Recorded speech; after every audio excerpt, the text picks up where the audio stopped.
你是女生吗？这样子会问。我说对，我是。他们就会说不是吧，你是男生吧？我心想说靠腰，那你问屁啊！工作我不会硬去问人家说，你做什么工作？你收入多少？就是很白目啊。对啊，警卫直接制止你不能走那边，那个是女生的地方，就是得去上男厕。我光化妆就已经被老师拉着我说，叫我不要这样子。其实父母亲就讲一句话，就是说，如果连家人都没办法支持你的话，那谁还会支持你？所以听完就觉得很感动。跨越性别，梦想成真。我是主持人艾莉，欢迎收看今天的《我是女生》。在8年前，我的父母极力反对我做变性手术，无论我找了医生、亲友来说服他们，不管怎么做，他们还是 say no。但很奇迹的是，我上了一个节目，我很幸运，那个节目上说服了我父母。我母亲第一次在节目中看到我女装的样子，我们相拥而泣，所以我们最后也卸下了心防。除此之外，我还额外获得了一位8年的知心好友，让我们有请 I Want to Play Again 新蕾。新蕾帮我自我介绍。没有啦，我是新蕾。新蕾今年贵庚啊？今年31岁。节目播出之后，对你有什么影响吗？我觉得太棒了，而且整个好像就是让我真的是有点卸下心防了。觉得可以大方承认做自己，真的太好了。对，所以其实，在上康熙之前，在国中时期没有什么女性倾向嘛。在国中的上半学期，其实那时候个性就是也是比较阴柔啊，然后很多人就会排挤你啊，那时候也不敢发声啊，默默承受。因为你会希望说我要可以融入在这个群体里面，我势必得接受就是比较低的姿态，可是发现真的不行。你如果越去这样子，真的人家只会越觉得你跟我不一样，越排挤你。我很印象深刻，那时候他们一直在笑我，一直在推我。我那时候我内心有一股声音真的冲上来跟我说，我不能再被欺负了。我直接大叫，我就很大叫，很快，我是像发了疯的狂叫，我叫了，然后我一直叫，然后一直往前，我就想把他们吓跑。大叫，我就觉得说我不能再让你这样欺负我了。我内心的那股气就整个冲上来，可是真的是那股气救了我，就是他们从此之后就知道说我不是好欺负的。我跟你讲，我在我高中，我光化妆就已经被老师拉着我说叫我不要这样子。老师就说，就是男生还是有男生的样子，先不要这样。虽然即便我都读美容美发了，先不要这样，先不要这样，就是有点半劝导这样子，对啊。老师希望你更男孩子气一点。对，我希望我可以不要再化妆。老师没有意识到这是美容美发科吗？不化妆要怎么办？不练习化妆要怎么办？老师读数学呢，所以上了大学也是美容美发科吗？从那时候就开始女装打扮吗？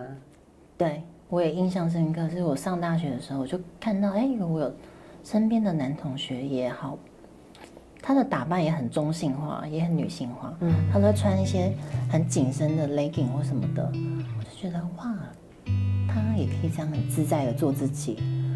就当他人自己心态很自在的时候，好像这一切都很成立。对，后来我也觉得好像有点开启我自己内心的感觉，我就想说，那我也来试试看。对，所以其实看到同学勇敢的这么做，我就想说，那我也要完成我心里这个梦想。对，其实我脑筋有好多想法 idea 出来了，觉得我可以怎么穿，我可以怎么搭，内心好多想法，这是我以前男装的时候不曾有过的，不敢的。对，就是以前我男装我根本没想法，我一件衣服可以重复穿1个礼拜，就是很 boring， 就是没有任何想法。可是当开始要转变女装的时候，我就觉得哇，我有好多的 idea， 我好想尝试。你的第一套是什么？第一套穿的比较像 OL 那种感觉。我发现很多跨性别姐妹也是，就是在一开始要转变的时候，都会有点偏比较 too over。对 OL 风就比较没有那么的随性自在了，就是觉得想把所有的女性元素都穿在身上。跨性别的第一套女装，最能凸显跨性别内心女性形象的渴望。对，就是你第一套怎么穿，就代表你后面你的审美是长什么样子，憋了最久想要成为的样子，在那一刻释放出来。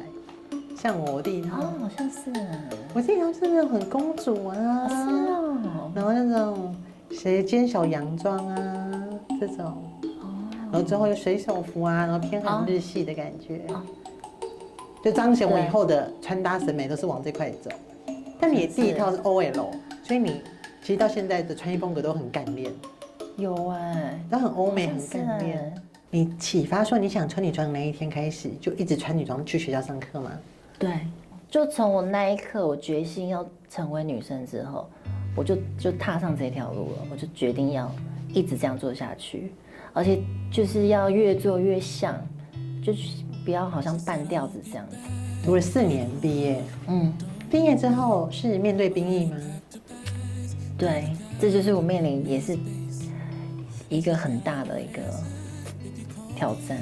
怎么说？对，记得在那个排队的过程中，那时候内心也是觉得很煎熬。你就觉得你一个女生，你站在这一排的跟男生站在一起，就想说是怎样？就是我就不是在这里的人，为什么我一定得接受现在得跟他们一起在这边排队？好，排到轮到我的时候，他们就要尿液检查。那时候我就觉得，我大学时期我就已经都是上女厕了，就我尿液检查的时候，我要去女厕去检，就是排尿嘛，直接被那里的那个警卫直接制止，他直接说，你不能走那边，那个是女生的地方，就是得去上男厕。我心里就想说，天哪！你就是好硬着头皮走到男厕里面去，我就希望可以有一个隔间可以让我去，就是排尿这样子，结果也没有，就会没有。里面的时候不就是大家都看得到对方吗？看得到，爸妈就给我鼓励啊，给我力量，就说加油，我们这就是检查完就没事了。所以其实在那个时候，父母双方就已经支持你做这样子的打扮了嘛？对。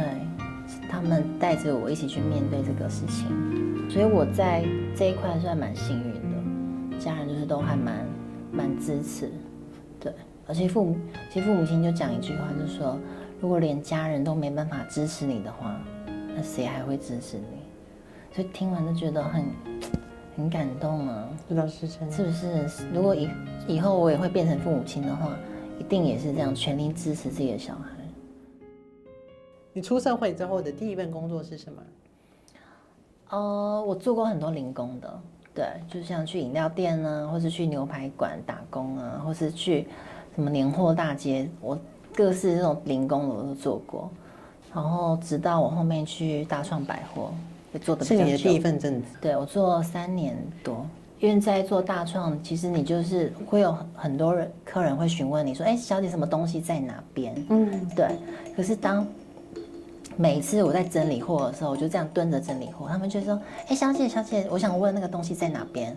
我一站起来回头的时候，他说：“不好意思，先生。”这样子，我就觉得内心很受伤，好伤啊，很受伤。然后我想说，我的优势可能是我的声音，我就用出我比较女性化的声音在回答他。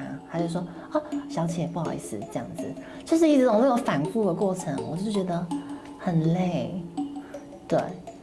就连包含我去买早餐店，老板也是，就是第一个一定看到我的时候，原本会先看我的女性打扮，会叫小姐，可是在仔细看你的脸的时候，就会说先生，对，所以我就觉得这个反复的过程会让我心很累，所以我后面当他问我说，小姐有什么东西在哪边，我都是背对着，我说在那边，我直接不回过头了。因为我怕我回过头，他又会再说，又要再面对一次。对，你跟我的状况刚好是相反。我是大家看到我的外表，然后会叫我小姐，但我一发声，他们就会犹豫，先生这样。尤其是讲电话的时候，请问是廖小姐吗？还是他先生呢？前天才接电话，然后说我就是，真的，对，我是声音令我比较困扰。那我想跟你互换，也没有比较好，没有比较好。就是我在收银的过程中也是。就是很多路人会很好奇，其实我能懂，他们对于我们这样的打扮会很好奇，所以他就问说：“哎，你是女生吗？”这样子会问，我说：“对，我是。”他们就会说：“不是吧，你是男生吧？”我心想说：“靠腰，那你问屁啊！就是你已经你如果就已经内心这样认定了，你还要问什么？”所以我就觉得说：“哦，很累。”我后面就统一回答，我说。后天的女生，他们就懂了。我相信人都会好奇，但是我希望如果很多人看到这个影片的时候，就是你看到我都已经很女性化打扮了，怎么还会要故意问？对，你就知道就好了，而且那么好奇干嘛？你放在心里就好。对，就一定要逼你说出口说哦，我是男生这样，对，你要心。对，你要逼我逼到什么程度？那东西才39块，烦不烦？东西才39块，要逼人家逼到那个程度。我觉得有时候就是说话的艺术啊。就像我做工作，我不会硬去问人家说，哎，你做什么工作？你收入多少？就是很白目啊。对啊，对。那反正我们都是做好自己嘛，我们也没有爱到任何人。所以希望社会大众，就算知道你是跨性别，也不要一直疯狂追问。多亏你的节目。跟大家多做跨性别的分享，真的，感谢，你就是做了一件真的很有意义的事情，感谢。对，顺带一提，各位，本期节目由百里生医赞助播出。百里生医呢，立志于做日系的美白保健胶囊，那每一年都会根据营收抽出一定的比例，帮助姐妹们到泰国完成变性手术，完成她们的梦想。所以你也有肌肤美白的需求的话呢，点击左下角的百里萃胶囊来去试看看。很多跨性别姐妹会想说：“啊，我去外面只要一秀出身份证，我就找不到工作。”你在这个路上有这个困扰吗？因为那时候我就想要做像百货这样子专柜的工作啊，对，那我投了很多履历，很多甚至是我拿着履历、手写履历，一家一家的地方就传给他们，可是反正都是音讯全无。然后后面有一家是那个。包包店，我觉得很夸张。他跟我约时间来面试，到当下的时候，他才知道说原来我是男生。可是这个你在104的履历上你就看得到了，因为那个是没有办法改的嘛。对，所以我就觉得说天哪，你怎么都不看清楚？然后因为这个原因，就在跟我婉转的，就是把我打发掉。对，他怎么说？他就说哦。可能就是比较不适合这样子，像那时候进到 Mega Forever 这个牌子，我才发现其实这个牌子同行的姐妹其实蛮多的，对，跨性别的姐妹很多，而且这些都是好在有这些姐妹啊，她们这些前辈先帮我们打出一条路，因为我觉得她们很棒的是，她们业绩都超好的，她让这些雇主。看到说，原来我们是有能力可以做这件事情的，因为我们这种身份的人，就是我们就需要钱呢，我们需要改变呢。当你做业务需要钱，你是不是就会有很有动力，很大的冲劲，对，你就想去赚钱嘛。所以当时他们也是看到我这样的身份，就决定想要用我，对，那所以我才在这个工作有赚到一点钱，去慢慢改变自己。我问一个问题，好，就是那你有试过以现在的身体跟男生发生关系吗？有啊，就是希望自己是不要脱衣服的。那时候没办法很完全接受自己啊，对，你就觉得就是纯服务就好，就是纯服务听起来有收钱，什么东西？